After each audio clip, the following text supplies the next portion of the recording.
예, 다른 게 아니고 저희 어머님이 예. 지금 84세인데 예.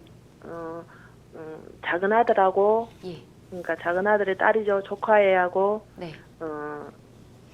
걔가 4살 때부터 예. 시골에 다 정리하고 예. 이렇게 이제 그 아들 집에 와서 엄마가 이제 가출하고 없어가지고 예. 애가 어리니까 걔를 키워주기 위해서 정리하고 같이 살았거든요. 네. 근데 요 한 25년을 이렇게 같이 살았는데 네. 한 4년 전에 네. 그 아들이 교통사고로 죽어버렸어요. 그러니까 그 지금 말씀해 주신 어머니라는 건 시어머니 말씀하시는 거잖아요. 네네, 저희 시어머니인데. 네, 시어머니의 작은 네. 아들이 돌아가셨다고요? 네네네네. 예. 교통사고로 갑자기 이제 돌아가시는 바람에 네. 지금 이제 손녀딸하고 네. 어머니하고 둘이만 남았어요. 예. 근데 이제 그때 당시에 보험금 이런 게 좀 있었거든요. 네. 이제 우리 시동생이 어머니하고 딸하고 사라고 이제 보험을 들어놨는데 자기는 이제 외지로 항상 봉사 일을 하러 다니니까 예. 위험한 게 있어서 미래를 대비해서 이렇게 보험을 좀 많이 들어놨더라고요. 예. 그래 한 4억 넘게 정도 나왔는데 네. 이제 그 가지고 살림을 이제 어머님이 주도적으로 애가 어려서부터 같이 계속 살았는데 네. 애가 이제 한 4년 살고 때문에 아무 말이 없다가 예. 이제 어머님이 좀 이제 몸이 안 좋아졌어요. 네. 치매가 약간 왔는데 갑자기 그래 왔거든요. 한 6개월 사이에 좀 심해졌어요. 예. 애가 너무 힘들게 하고 집에 안 들고 애를 먹이고 막 그러더만은. 조카가 지금 그러는군요. 예, 예. 애를 먹이고 전에부터 한 중학생 때부터 네. 이제 좀 반항을 하고 힘들게 했거든요. 예. 그 전적 어머님이 키워주고 이래 했는데 이제 몸이 좀 안 좋고 하니까는 한 1년 전부터 네. 이제 남자친구가 하나 생기더만은 네. 막 어머님을 막 뭐 힘들게 하고 그래 막 하더만은 막 이제 음. 지금 현재 상태로 막 나가라 하고 막 밀어내면 두들펴고 요가하면서 나가라 하고 막 힘들게 하고 그러니까는 할머니를 어머니- 그렇게 한다고요? 예. 아. 그래가지고 제가 막 일주일에 한 번씩 가서 보살펴드리고 해도 예. 안 되니까는 막 나가라 하니까는 이제 안 돼서 이제 어머님을 제가 모시고 왔어요. 예. 모시고 온 게 아니고 집을 하나 이제 방을 하나 얻어가지고 예. 이래가지고 했는데 네. 한 어머니 앞으로 한 1억 원 정도가 이제 방을 얻기 위해서 어머니가 이제 그걸 했거든요. 예. 근데 그게 다 지 거라고 달라 그러거든요. 현재 상태로서. 아. 할머니한테는 10원도 안 주고 예. 예 달라 그러니까 네. 계속 그렇게 힘들게 하거든요. 예. 예, 그래서 지금 어떻게 해야 될지.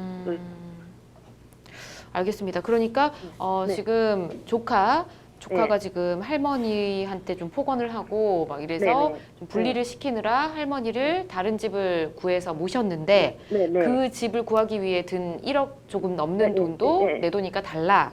예. 알겠습니다. 그 전에는 예. 이제 할머니가 다 생활 경제력을 다 주도했거든요. 생활비도 지는 그렇고요. 받고 다녀. 예. 어. 이제 보험금 나올 때부터 지 네. 앞으로 집 한 대 사주고 예. 이제 현찰로도 지 연금으로 타줄 수 있게 지 앞으로 해주고 예. 이제 할머니도 이제 얘가 하도 말을 성지고 안 하니까는 네. 할머니도 얘가 어떻게 나올지 모르니까 할머니도 자기 앞으로 이제 좀 적금을 해놓으시고. 하나 넣어놨거든요. 넣어놨다가 알겠습니다. 이제 그 돈으로 이래가지고 자, 지금 곽정 집을 변호사님 얻었어요. 옆에서 듣고 계셨는데요. 네. 자, 지금 조카가 지금 전화 주신 상담자 입장에서 굉장히 괘씸하거든요. 어떻습니까? 네, 안녕하세요. 곽지영 변호사라고 합니다. 네네네네. 조카분이 지금 나이가 몇 살이에요? 지금 25입니다. 25살이요. 사회생활을 네. 하고 있나요? 저 직장 생활은 혼자서 내 밤으로 다니면서 혼자만 자기 하는 게 아니고 알바 정도로 하는 건데 어디 다니는지는 잘 모르겠고 가지는 않고 있습니다. 전 생활에 경제적 보탬은 하나도 안 해줘요. 여태까지 놀고 먹고 했거든요. 조카가 네. 그럼 별도로 뭐 대학을 다니거나 이러진 않았어요? 예, 학교도 안 다녔습니다. 고등학교도 막 가니 안 가니 이래가지고 예, 야간 고등학교 버젓이 이렇게. 그럼 야간고등학교 졸업하자마자 그냥 조카도 아르바이트해서 자기 용돈을 자기가 벌어서 쓴 건가요? 네.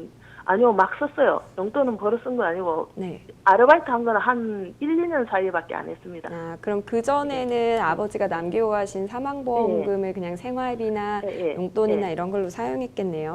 예, 다 했죠. 그걸로 사용하고 이제 할머니 앞으로 1억 원을 따로 이제 저축해놨다가 이럴 때를 제가 대비해서 어머니 앞으로 해놓으라고 그때 말했거든요. 애가 하도 밖으로 돈을 쓰고 다니니까 지 앞으로 해주는 건 다 해줬지만은 만약에 걔가 뭐 할머니한테 함부로 하니까는 그래서 이제 그걸 가지고 이제 방을 얻어가지고 따로 모셨는데 네. 그것도 자기 거하고 달라 그러거든요.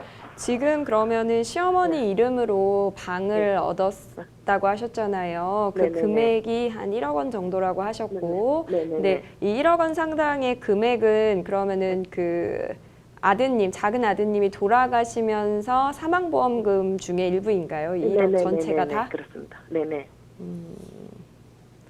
사망보험금 같은 경우에는 이제 상속 재산이 아니고 이제 계약 관계에 의해서 지급이 되는 금액이라고 봐요. 그래서 네네. 제 생각에는 사망보험금 취득자가 아마 할머니가 아니고 따님이었을 것 같은데. 네, 나왔는데 그때 예. 당시에는 지가 경제를 안 하고 할머니가 다 경제적으로 했거든요.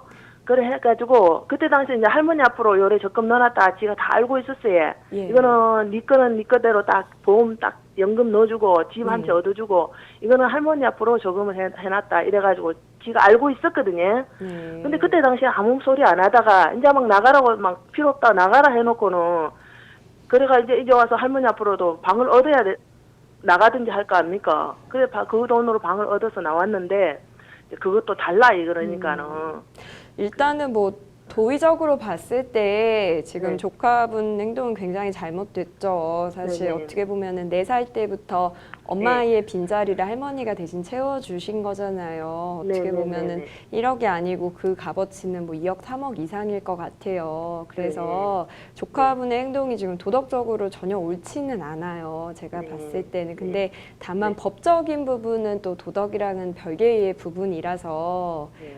만약에 제가 아까 말씀드린 게 계약 관계에 기해서 보험금이 지급이 되는 거기 때문에 네네. 당시 보험금을 수령할 때는 제가 봤을 때 조카분은 21살이었어요. 그러면 네네네. 미성년자가 아니거든요. 그러니까 네. 독자적으로 어떤 의사결정을 할 수 있는 나이인데 그때 당시에 21살일 때 사망보험금이 4억 정도가 나왔는데 그중에 네네. 1억 원을 할머니 명의로 하는 거에 대해서 동의했다라고 하셨어요. 네네네네. 근데 그 동의했다는 게 어떤 의미인지에 따라서 이 사안이 좀 바뀔 수 있을 것 같아요. 그래서 만약에 그때 당시에 1억 원을 할머니 이름으로 예금을 들어놓는 거에 동의했다는 게 내가 아버지 이름으로 사망보험금이 4억이 나왔는데 그중에 1억 정도는 할머니가 갖는 거에 대해서 동의한다. 즉 증여의 개념으로 생각을 했다면 지금 조카분은 당연히 그거에 대해서 권리를 주장할 수 없는 게 맞아요. 그렇죠? 근데 네. 그런 개념이 아니고 조카가 당시에 21살일 때 내가 아직은 물론 법적으로는 내가 미성년자는 아니지만 내가 지금은 이렇게 큰 돈을 관리하기가 좀 어려우니까 잠깐 할머니한테 이걸 보관을 맡긴다든지 아니면 빌려드린다는 개념으로 예금을 해놓은 거라면 조카분이 돌려달라고 하는 것 자체가 법적으로 잘못된 건 또 아니거든요. 그래서 저는 구체적인 사실관계는 모르기 때문에 아마 기억을 하시고 계실 거예요. 그래서 조카 그때 실질적으로 할머니 그동안 너무 고마웠어. 나 4살 때부터 키워줘서 너무 고마워. 이러면서 이 1억 정도는 할머니가 가져. 라고 하면서 1억을 준 거라면 조카분은 지금 어떤 권리도 주장하지 못하는 게 맞고요. 그게 아니고 할머니 내가 이건 내 돈인데 지금 내가 보관하고 있긴 너무 큰 것 같아. 그러니까 일단은 할머니가 좀 가지고 있어. 뭐 이런 취지로 잠깐 보관을 맡긴 거면 그건 정말로 말 그대로 보관을 맡긴 거기 때문에 돌려달라고 하는 게 부당하지는 않아요. 법률적으로. 그래서 일단은 근데 말씀하신 대로 다른 자녀분들이 지금 살아 계신 건가요? 그러니까 어머니 네네네. 아드님이나 따님들이? 네네. 네, 그러면은 일단은 그 1억 부분에 대해서 조카분이 권리를 주장하는 거에 대해서는 제가 아까 좀 드리는 말씀대로 해결을 하시면 좋을 것 같고 법적으로 민법에서 이제 부양 의무자들을 규정을 하고 있는데 아무래도 손녀보다는 자식들이 우선이기는 합니다. 법률적으로. 그래서 이제 전화 주신 분도 배우자가 아드님이실 테니까 살아계시고 또 다른 형제 자매들이 계시다면 그분들도 사실 같이 부양을 해야 되는 거는 맞거든요. 법적으로. 그래서 실질적으로 요거에 대해서 좀 판단을 받으시고 싶으시다면 법원에다 소송을 제기하실 수 있어요. 그래서 부양할 의무가 있는 사람이 여러 명이죠. 자녀도 여러 명이고 지금 손녀도 있고 하기 때문에 이 경우에 순위에 대해서 좀 다투고 싶다. 이 경우에는 법원에 청구하실 수 있어요. 그래서 부양 의무자가 누구인지 또 금액은 얼마씩 부담해야 되는지 정해주세요라고 법원에 소송을 제기하시면 법원에서 그 순위도 정하고요. 또 부양료는 각각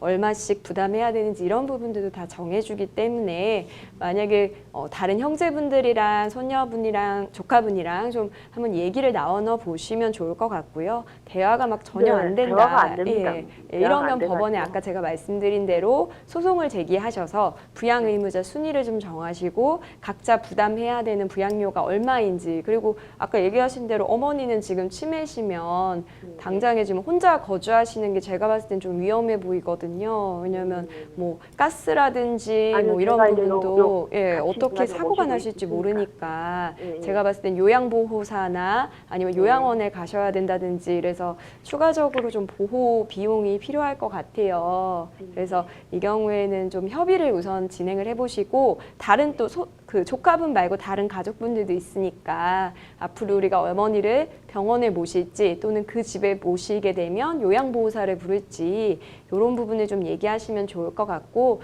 또 손녀분 같은 경우에 나는 전혀 부양하고 싶지 않다라고 하면 아까 말씀드린 대로 법원에 이런 부양료를 청구할 수도 있고 그런 소송을 진행하시는 것도 가능하니까 그렇게 진행을 해보시면 좋을 것 같습니다.